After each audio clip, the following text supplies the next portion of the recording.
दोस्तों ये मशीन है, इतना ज़्यादा मशीन है ये को इधर देखिए ये कृषक उसको चलाते हैं और यहाँ से पानी से धो रहा है और पानी और इस तरह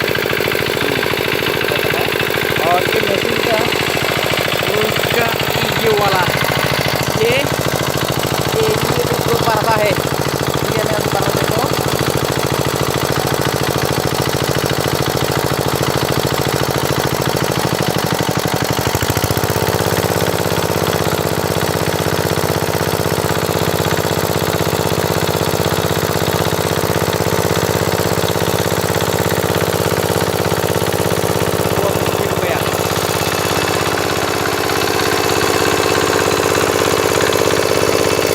थैंक यू दोस्तों वाचिंग फॉर ये कृषक की ये वाला।